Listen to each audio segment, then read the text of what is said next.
बऱ्याचदा ठरवलेली प्रत्येक गोष्ट होतेच नाही होत. कारण तेवढ्या स्ट्रॉंगली आपण ठरवतो तर अगदी स्ट्रॉंगली, आपलं इंटेन्शन प्युअर असतं, क्लिअर असतं, पण ते ठरवलेल्या गोष्टींना आपलं मन साथ देत नाही. म्हणजे काय?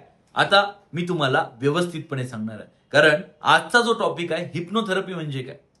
बऱ्याच लोकांचे गैरसमज आहे. हिप्नोथेरपी म्हणजे जादू आहे का? हिप्नोथेरपी म्हणजे काहीतरी वशीकरण विद्या आहे का?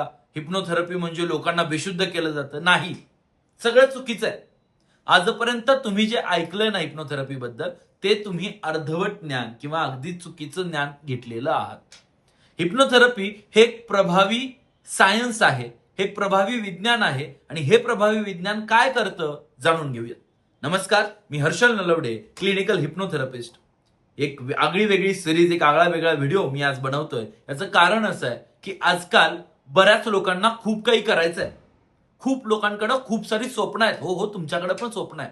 पण खरंच स्वतःला प्रश्न विचारा की त्या स्वप्नांसाठी मी 100% त्या स्वप्नांसाठी काम करतोय का? की माझा उदरनिर्वाहासाठी काम करतो? आपण लहानपणी प्रत्येकानं काही ना काहीतरी स्वप्न पाहिलेली असतात. किंवा आज विद्यार्थी आहेत. विद्यार्थी खूप चांगली स्वप्न पाहतात. पण पुढच्या 10 वर्षानंतर, 5 वर्षानंतर ह्या विद्यार्थ्यांना किंवा ह्या लोकांना, या व्यक्तिमत्वांना जर आपण भेटलो, तर खरंच ही त्या स्वप्नांपर्यंत पोहोचलेली असतात का हो? विचार करण्याची गोष्ट आहे. कारण हिप्नोथेरपी बद्दल मी सांगत असताना या काही गोष्टींचा उलगडा करणं गरजेचं आहे.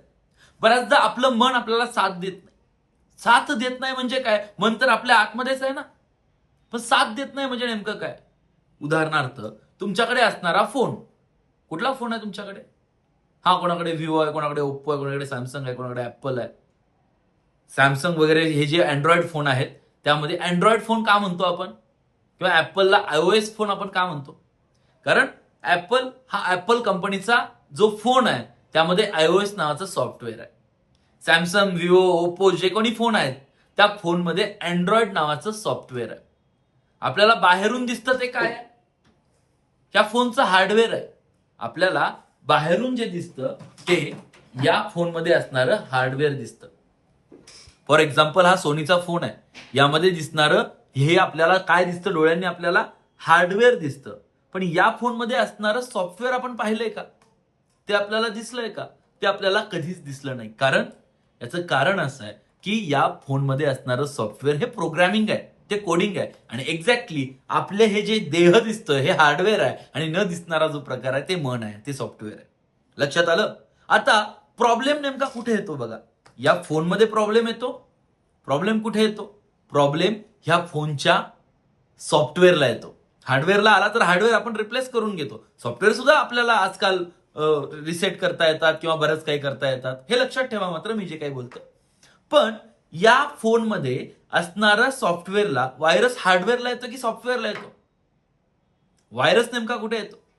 व्हायरस नावाचा जो प्रकार आहे तो या फोनमध्ये असणाऱ्या सॉफ्टवेअरला येतो. आता सॉफ्टवेअरमध्ये आलेला हा व्हायरस किंवा त्या प्रकारचा जे काही प्रोग्रामिंग मध्ये आलेला बिघाड, हे कसं बदलतो आपण? काय करतो त्यासाठी?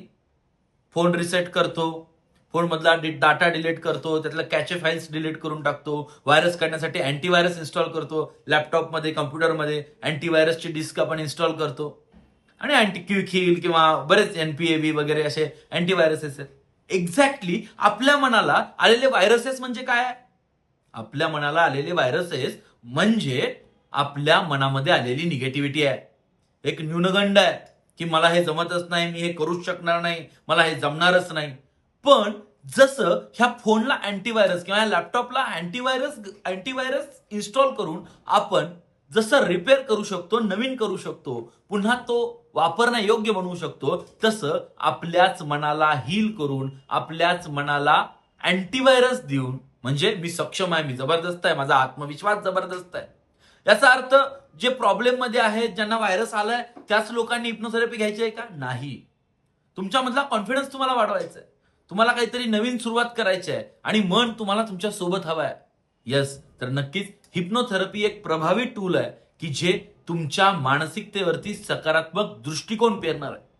आणि हे सकारात्मक दृष्टिकोन प्रोग्रामिंग सेट करण्याचं, तुमचा माइंडसेट बनवण्याचं कार्य या हिप्नोथेरपीच्या माध्यमातून होतं. या हिप्नोथेरपीच्या माध्यमातून आजपर्यंत मी हजारो लोकांवरती खूप छान पद्धतीनं त्यांच्या जीवनामध्ये आमूलाग्र बदल घडवून आणला. आणि जर तुम्हालाही हिप्नोथेरपी बद्दल अजून काही जाणून घ्यायचं आहे, हिप्नोथेरपी म्हणजे काय हे जाणून घ्यायचं आहे, तर नक्कीच खाली कमेंट करा. मी अजून अशा हिप्नोथेरपी बद्दलचे व्हिडिओ तुम्हाला या सिरीजमध्ये बनवेल आणि नक्कीच ते तुमच्यापर्यंत पोहोचवेल. कारण ही काळाची गरज आहे. आपल्याला आजारी पडलो, ताप आला, सर्दी झाली, आपण डॉक्टरांच्याकडे जातो. पण आपल्याला निगेटिव्हिटी आली, आपण निगेटिव्ह झालो, आपल्या मनामध्ये नकारात्मक दृष्टिकोन आला, एखाद्या गोष्टीबद्दल एखाद्या विद्यार्थ्याला आळस सतत येतो, मोबाईलचं ऍडिक्शन आहे किंवा एखादं विशेष ऍडिक्शन आहे, तर त्यासाठी कुठं जायचं हा प्रश्न आजही आपल्या समोर आहे. आणि त्यासाठी हिप्नोथेरपी हे प्रभावी टूल आहे, प्रभावी उपचार पद्धती आहे. काय नाही, हे फक्त मेडिटेशनचा एक छान पार्ट आहे, जे की तुम्हाला तुमच्या स्वतःची ओळख करून देणार आहे. कारण मी नेहमी सांगतो, आधी स्वतःला ओळखा, आधी स्वतःला शोधा. बाकीचं सगळं गुगल, AI, ChatGPT, जेमिनाय सगळं आज तुम्हाला तुमच्या हातात आणून देत आहे. तुम्हाला फक्त स्वतःला शोधणं गरजेचे आहे. ज्या लोकांनी स्वतःला शोधलं, ज्यांना स्वतःचा शोध झाला, त्या लोकांचीच नावं आज आपण आदरानं घेतोय.